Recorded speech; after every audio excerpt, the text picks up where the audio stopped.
owners of Sailor's Cap. Our first guest this morning, I have said this before, I think he did an absolutely great job with Discreet Cat during that Colts 3-year-old season. He now has the 3-year-old filly, Music Note, who is scheduled to go postward in this afternoon's Mother Goose. Ladies and gentlemen, the American-based trainer for Godolphin, Mr. Rick Mettee. Rick, Mark, and Mike welcoming you back to Down the Stretch.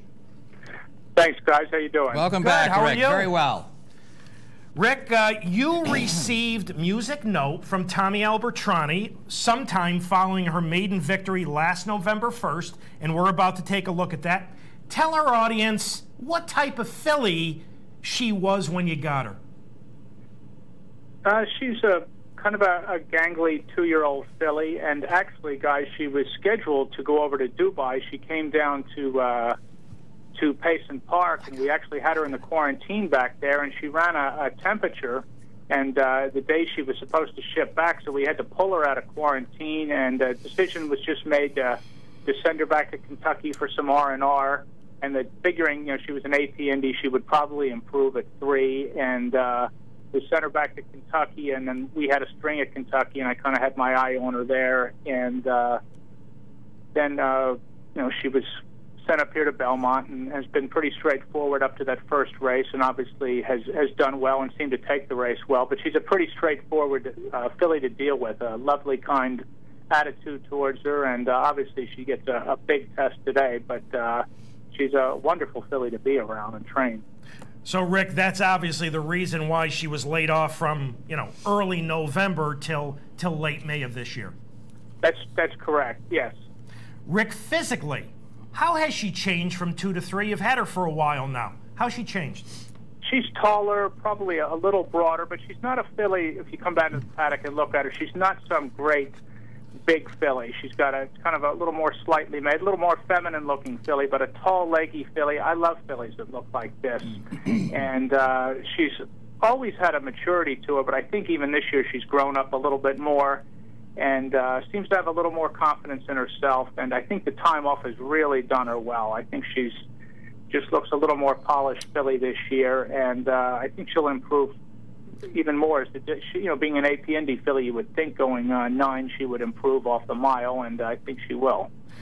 Well, Rick, our audience is about to take a look at her allowance comeback from May the 22nd. Your thoughts on her performance this day? Right now, she is sitting 4th, heading down the backstretch.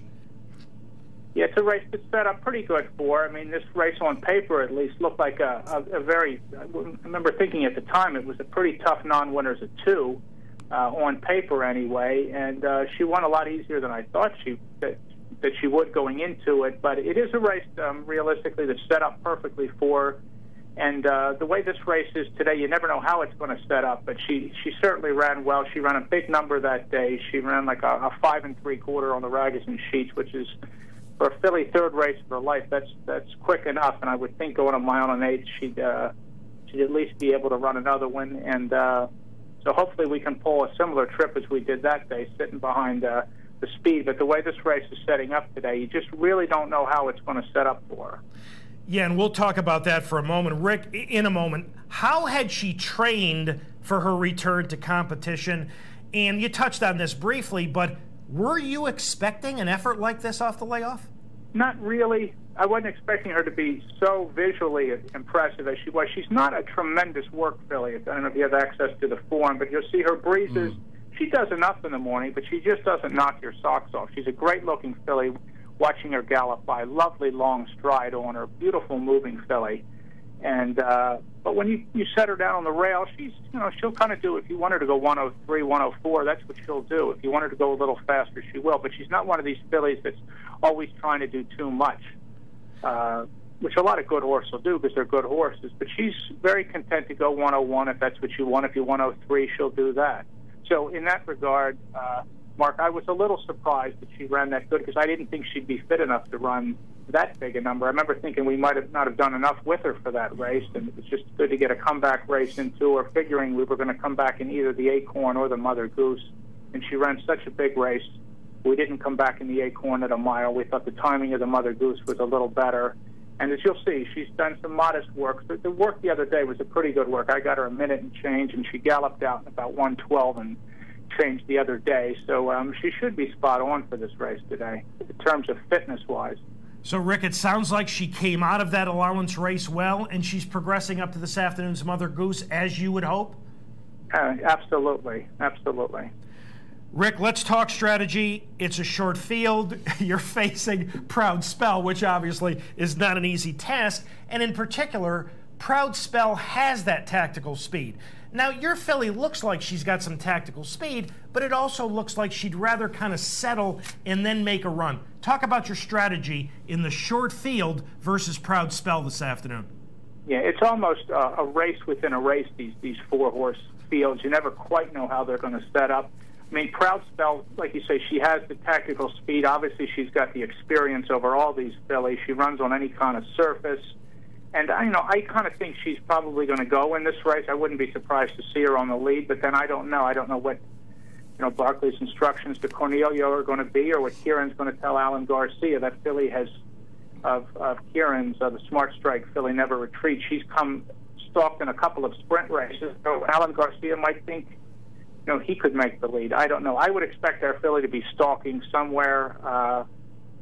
She's a long-striding filly that I think probably doesn't want to be rushed a whole lot. I think she's a lot better filly if she had a target to run at. And as I said, I wish there was a lot more speed in this. Wish it was a little bigger field where somebody might go. So hopefully that won't turn out to be a negative. But she's a long-striding filly, and most fillies like this don't want to be rushed a whole lot. So I hope we're not compromised by a slow pace. But you never know. A couple of them might go, and you might end up with a good race. But, obviously we're drawn well. 4 of 4 is exactly where I want to be in a race like this, and she should give us a good run, I think. Rick, looking down the road for just a moment here, are you looking at races like the Coaching Club and, of course, the Alabama once we get to here at Saratoga? Yes. I mean, you would think, most of the AP Indies have gone on and run a mile and a quarter, so the CCA Oaks and certainly the Alabama would be a great race to point a filly like this for. Saeed just kind of wants to see how she's going to come out of it, how she takes this first test, obviously against a top-class filly like Proud Spell. Isn't going to be easy coming out of a non-winners at 2, but, certainly the Alabama would be an immediate goal for her. Rick, you've been around a lot of very, very high-quality horses. This filly is very lightly raced, having started only 3 times. Rick, do you feel like she's got some quality, though? Yes, she's always been, even when the Darley boys had her at 2.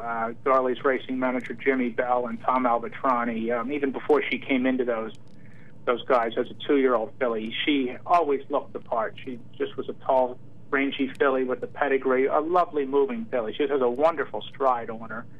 She should get better as the distances increase. She just acts like some fillies you're around them, horse in general, and they have a certain amount of quality to them, class, if you will, and that's the way this filly is. She just has a lovely temperament to boot, and she just acts like she's just oozing quality. So, I think she will be a Grade 1 competitor. Hopefully it's sooner rather than later, but yeah, she was always earmarked to be a good filly. Rick, we're getting awfully close to Saratoga. Anything else exciting in the barn that we may see at the spot? Yeah, we have a couple horses that ran over in Dubai. They're just actually on their way up from Kentucky up to us this weekend, but that we gave some R&R to. And they're down on the poly track at Keeneland right now. But one's a horse named Jaleel. He actually ran World Cup night against Curlin. He might have been a little over the top by that time, and not in Curlin's league at this point, but I think he's a pretty good horse, and Saeed thinks he's a nice horse. Thought he would come here and run well on the dirt. So he would probably be ready sometime, I would think, mid-August at Saratoga. He'd probably be the best of the dirt horses that we would have up there.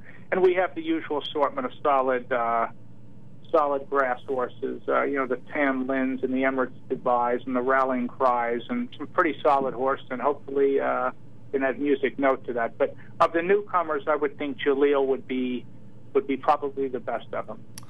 Rick, as always, we appreciate your time. Thanks so much for having joined us this morning on Down the Stretch. All the best with music note in this afternoon's Mother Goose, and we'll look forward to seeing you very soon up here at Saratoga. Yeah, so do I. Thanks, Mark and Mike. Thanks, okay, Rick. Rick, absolutely.